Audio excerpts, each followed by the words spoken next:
Assalamualaikum warahmatullahi wabarakatuh. Akkam jirtu maatiiwwan YouTube channel koo. Egaa viidiyoo guyyaa har'aa keessatti koodii tokko kan amma isinitti agarsiisu kan qofa fayyadamuudhaan haala bilbilaan nama kamiyyuu akkamitti akka hordofnu kan wajjin ilaallu ta'a. Namoonni YouTube channel kanaaf haaraa taatan subscribe gochuudhaan maatii kanatti dabalamaa isiniin jedha. Viidiyoo kanas like goonee haa jalqabnu isiniin jedha.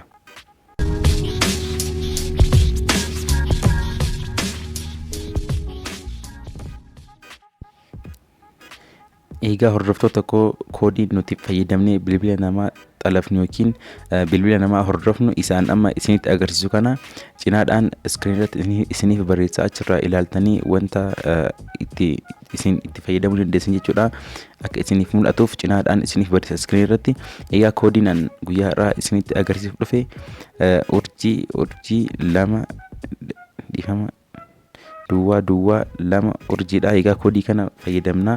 Mee fakkeenyaaf hamma koodii kana check gochuudhaaf faayidaa isaa ilaaluudhaaf si'a tokko koodii kana irratti yoo bilbillu akkuma argitan koodiin kun call forwarding for all basic service jedha.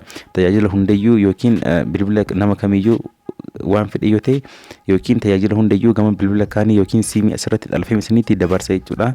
Egaa koodii kana akkamitti xalafna kan jedhuuf ammoo urjii gootanii duwwaa 2 urjii gootanii jechuudha. Egaa si lakkoofsa bilbilaa ittiin xalafuu feetan san galchitan jechuudha. Mee fakkeenyaaf lakkoofsa tokko asirratti galchuu yaaduma. Mee yaadumaan fakkeenyaaf lakkoofsa kana galchi jira. Egaa si galchitanii mallattoo riqichaa galchitanii siimii xalafuu feetan san bilbiltan jechuudha. Ittiin bilbiltanii egaa haala kana akkuma argitan call forwarding registration was successful jedha. Akkuma argitan gubbaa kana irrattis mallattoon forwarding bahee jira jechuudha. Egaa siimii lammaffaan xalafamee jira jedhee haala kana nama fide jechuudha.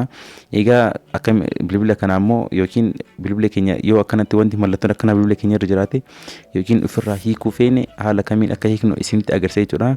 Egaa riqicha duwwaa 2 gootanii riqicha yoo gootanii si'a tokko siimii xalafame saniin yoo bilbiltan haala kanaan call forwarding all is successful jedhee gubbaa kana mallattoon sudis badee jira jechuudha. Egaa haala kanaan bilbila nama feetanii xalafuu yookiin bilbilli keessan xalafamee kan jiraatu ta'e haala kanaan ofirraa hiikuu ni dandeessan jechuudha.